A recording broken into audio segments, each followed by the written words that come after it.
السلام عليكم ورحمة الله وبركاته.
أولاد هلا خالتي، أولاد هلا أمي سبقوها على الجنة، ونحن ما بنبكي على الشهيد لأنه حزنانين عليه أو لأنه ضيعناه، لا هو عرف دربه وراح عليه.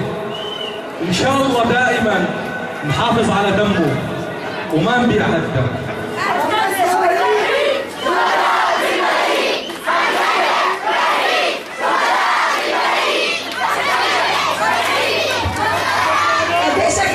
بشار قديش اقدر 30 سنه كلفني تدريس هذا الشاب. هذا الشاب مهندس كيميائي يا بشار. الكلب كلفك لإلك بس طلقه واحده، لكن والله العظيم والله العظيم وانا مره بالستين من عمري يشهد الله علي لو كان في حدا يلغم لي جسمي يلغم لي روحي اللي حدثت فيه بدبتي، يشهد الله لن اقبل، يشهد الله لن اقبل الا ان يدوس على راسك بصبات البطل. لن اقبل. انا صحيح خسرت فراس شويه اللي قال لبشار الاسد هذا الشاب باحد الاحتفالات تبع الحركه التصحيحيه للكلب، قال له انا فراس والفراسه للنجم، من الطهر صيغ اسم ابي طاهرا ومن الاشهد يعود نسبي، وامي ارضعتني اخلاص صلاح الدين وسكبت في عروقي حب الواحد الاحد. طلبوا لفراس بس فراس اصر انه يكون الاول وضل الاول وغصب عنه بده ياخذ صباطه لهالشاب ويحطه بكله ويحافظ الشاب الاسد. وبده يجي يوم ان شاء الله اصغر ولد بهالقاعه يدعس على قبره لحافظ اسد، وان شاء الله نشيله وما بيبقى له اسد. الله يعطيك العافيه.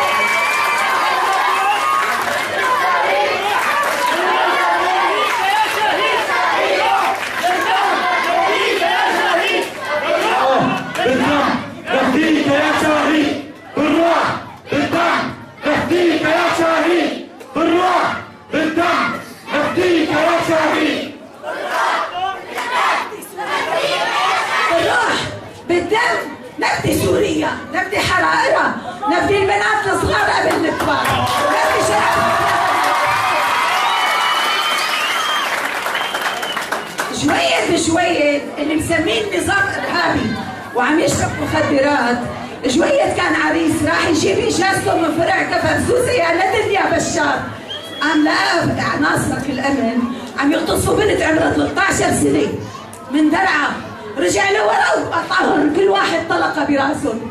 كلفها هلا لجويد هذا الشيء انه ما بيحسن يمشي على اجريه، للسيد خالد ابو صلاح ما كان حسن يوقف، عمل له عمليه والناس كلها نسيته، لكن معلش نحن جايين لبشار، جايين له وان شاء الله ان شاء الله رح ناخذ بالنا. انا ما عملت عمليه، انا ما عملت عمليه.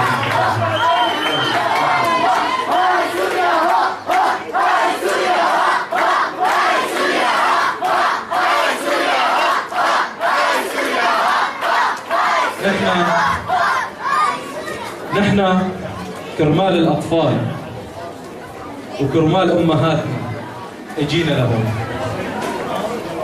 نحن كرمالهم بنضحي بدمنا وأرواحنا، مثل هلأ ما عم يضحوا أخوتنا بالجبهات نحن دفيانين وهن بردانين، نحن نايمين وهن عم يحرسوا أهلنا.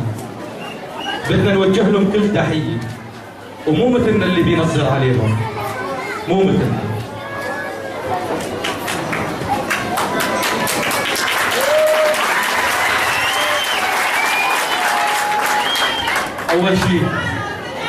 أول شيء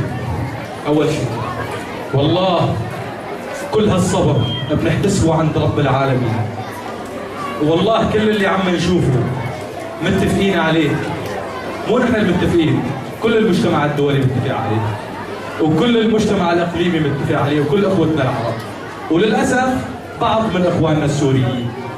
هذا التجويع اللي عم نعيشه بأطمي وبباب السلام وبأهلنا المحاصرين بحمص وأهلنا المحاصرين بإدلب وبحماه وبدير الزور، هذا كله محسوب بالألم والوجع.